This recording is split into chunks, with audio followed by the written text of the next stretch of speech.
Donc bonjour, je suis Gabriel Durif, je suis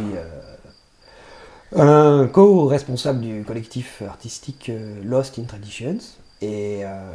qui est basé donc ici même en Corrèze. Donc il faut que je réponde à la question de savoir que vais-je ne plus pouvoir faire avec le ne plus entre parenthèses.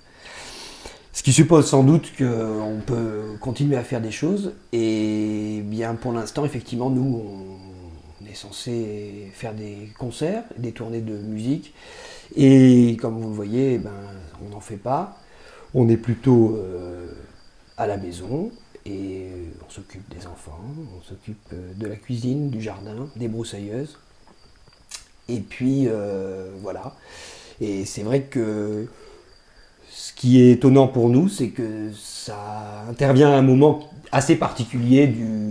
du projet musical, en tout cas qui était le nôtre au sein du collectif, puisque on arrivait dans un monde où ça faisait sens d'aller faire des concerts à 5000 km. Et effectivement,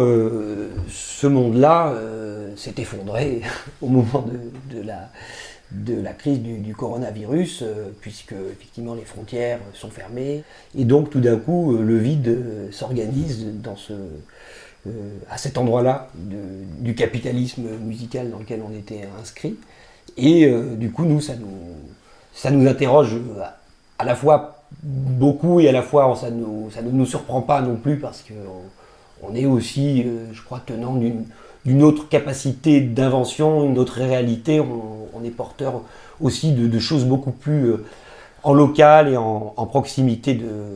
de nos lieux de vie, etc. depuis longtemps. Mais c'est vrai que du coup,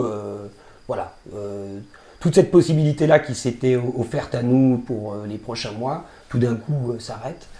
Autre sujet, moi, qui est sans doute très très questionnant et qui mérite sans doute un peu plus que ce que je vais en dire, qui mérite d'être approfondi, mais que j'ai trouvé en tout cas assez intéressant et questionnant dans le moment, qui nous a semblé être un moment, à moi et à beaucoup d'autres, où il fallait absolument, c'était le grand moment, le confinement, de notre créativité retrouvée, et mettre à profit tout ce temps libre pour inventer des formes, etc. Et d'Italie, il nous est venu une information sur un rassemblement qui a eu lieu à Rome, principalement d'artistes du théâtre, et qui ont, entre autres propositions, se sont accordés pour dire qu'il y avait peut-être, en tout cas avant, de la nécessité de penser le monde d'après, quelque chose aussi à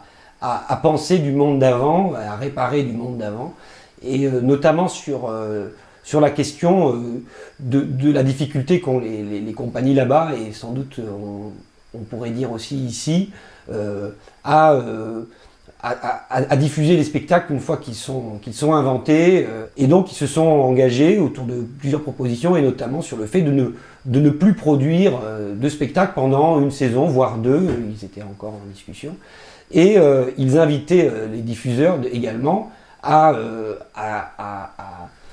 acheter en priorité les spectacles qui existaient déjà. Voilà. Et j'ai trouvé que c'était intéressant parce que c'était vraiment à rebours justement d'un monde où il faudrait être de nouveau dans une espèce de surproduction, tout de suite réinventée, et en fait avoir une posture quelque part écologique, une pensée de ça, en se disant peut-être que déjà nous on a tous intérêt à fabriquer des projets, les fabriquer mieux, les fabriquer peut-être sur des temps plus longs, prendre le temps et pas être simplement dans une espèce de course où on invente un spectacle, et puis dès qu'on l'a inventé, il faudrait déjà avoir pensé au suivant. Mais voilà, j'ai trouvé qu'en tout cas c'était intéressant, aussi parce que c'était à rebours du moment où il fallait tout de suite se relancer une machine en fait. Voilà, j'ai trouvé que c'était intéressant.